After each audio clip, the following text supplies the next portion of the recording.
good? Yes. Water? That came from your thigh gap? No, thank you. Thanks for calling it a gap. One thing I really liked about the movie is that you are pregnant in it. You're and then you become a new mom. Yeah. And you are in real life also a new mom.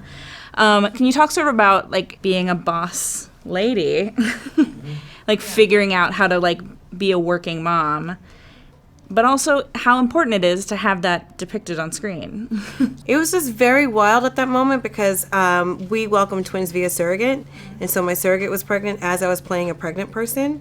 And so, you know, the fact that it will be forever burned in film that I have this belly and then I also welcome these twins, it was just like a woke, wild, special moment, you know? And I also play a lesbian who is having a baby. And I'm also going through alternative family planning myself. So I'm just like, this is important to talk about this and share these stories so people feel less alone and also know that they have choices if they want to start a family. Yeah, it's crazy. I mean, like, I also have boy-girl twins.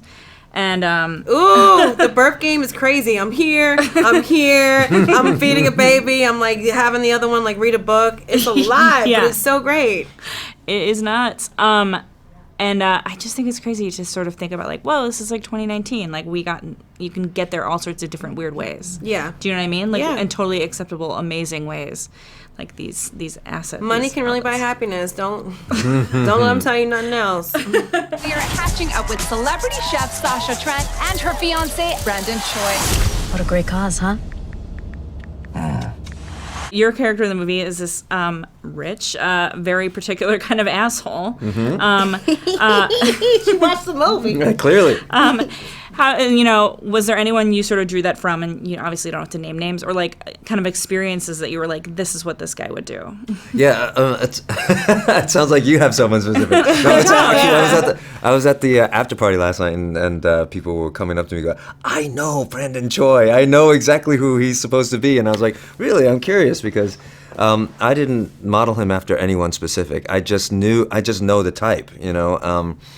I've been around enough sets in my career as an actor to know the kind of people who are all about themselves and really focused on their own career and their own stuff, and everyone else is an accessory, and that was kind of the foundation for the character. And it's super easy for all of us to be like that, you know. Maybe at times I've been like that, so. Yeah, so. Yes, you have. Like all morning, really. Just kidding. He's a delight. So yeah, that was a start, and everything just kind of filled in from there. It made you kind of wonder how Sasha and he got together in some sense, where you're like, how did they even decide? Like, was it just a business interaction? I mean, I think we've all been guilty of that, right? Yes. Like, you know, everybody looks really good on paper. They check all the boxes. And you're like, this is who I should be with. This is the idea of the person that I should be with as a successful person, right? Who's going to sort of like, we're going to be the power couple. And then you're missing that emotional chip, right? And then you don't want to tell yourself there's something wrong with it because there's truly like nothing that we're fighting about.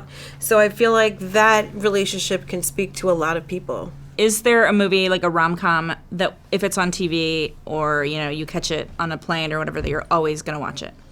It's like your comfort food. Love Actually. Love Actually!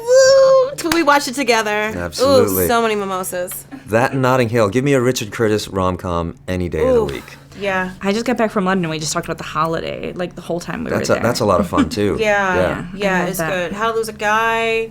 I mean, all those, yes. Love and Basketball. It's like, you gotta get your hair sweaty playing basketball and still be in love. Tell me about it. Well, you know, and also When Harry Met Sally was just on last month. It started like 15 minutes in. I ended up watching the entire thing. Totally. That stands up. It does. I finally realized that I don't want to get married. Are you kidding me?